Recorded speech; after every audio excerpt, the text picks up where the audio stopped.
I apologize for the crappy setup, but I don't think anybody cares. We care about winners, and I'm here to deliver one. What a game we have on Monday Night Football as the 6-2 Eagles travel to Lambeau to take on the 5-2-1 Packers. In this video, I'm going to break down the matchup and tell you who wins this football game, and I'm putting my money where my mouth is. Welcome to the channel. My name is Peter Apple, and this is the home for all of my NFL picks. And my goal is to give you the best free picks with the best free analysis that I can muster. All I ask in return, smash the like button, hit that subscribe button, and make sure to comment down below. What do you think of this pick? You tailing? You fading? You have any other picks that you want to run by me? Happy to answer any of your questions in the comments section below. And before we get to the pick, a reminder that you can find all of my picks on BetMGM. Just remember to use code JUSTGridiron if you're new, because if your first pick loses, you get it all back in bonus bets up to 1,500. Don't just leave this free offer on the table. If you take this pick and it loses on BetMGM after using code JustGridiron, you get whatever you wagered on it back in bonus up to 1,500. So before we talk about the matchup, I think it's important to talk about the line movement in this game, as it's had a lot to do with the Packers injury report on top of the mountain of money coming in on the Philadelphia Eagles as the underdog in this matchup. Few bettors want to back the Packers as the favorite, which is why the opening line of -3 has dropped all the way down to -1. Now, I am recording this on Saturday, so lines are subject to change, and this line could shift due to the Packers' injuries. However, what I'm doing here is I'm taking the leap that those key players will play, as the majority of the Packers players that are hurt are questionable, but please keep an eye on this injury report. So let's talk about the Packers. Their offense, while streaky, is one of the most efficient passing units in the NFL. They rank number one in EPA per dropback and third in dropback success rate, showing that they can generate positive plays consistently through the air. Their run game has been a little less explosive, as Josh Jacobs, especially over the last few games, has been. It's not that he lost a step, he just doesn't look like the same type of runner that he was at the beginning of the season. But Emmanuel Wilson has stepped in. They rank 14th in EPA per rush, 6th in rushing success rate, so still really good. And I still really like this offense that can methodically move the chains even without home run plays. The balance that the Packers are going to bring, I think, bodes really well against an Eagles defense that I just think is flat out overrated, and the numbers back that up.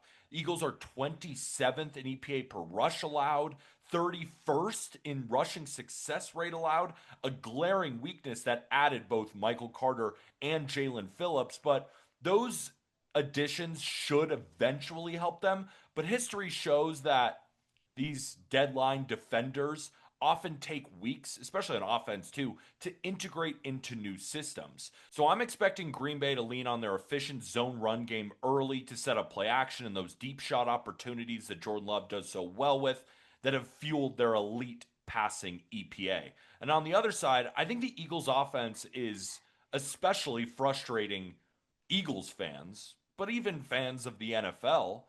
The raw output is pretty good.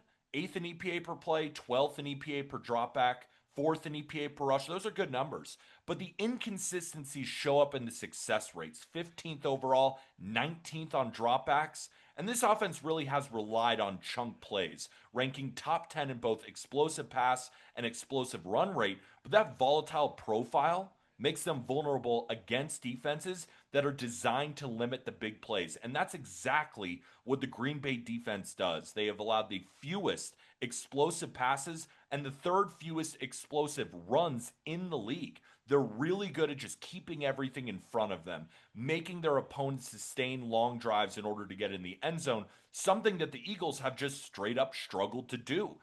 Adding to the challenge, I think Jalen Hurts is going to take some big sacks in this game. Despite an elite offensive line, Hurts ranks top 10 in adjusted sack rate and QB responsible sacks per FTN Fantasy.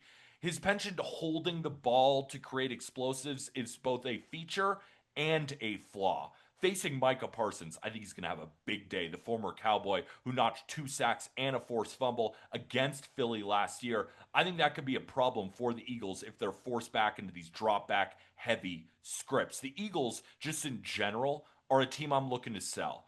as I think right now in the market they're rated as a top 3 team or at least in the top 5, when in reality I think they're closer to a bottom of the top 10. I have them right now as the ninth best team in the NFL. Their point differential is just one game better, or 1 point, excuse me, better than the Chargers.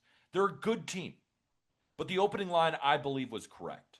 The Packers should be a -3 favorite here, so getting them at -1, basically we just need them to win the game outright.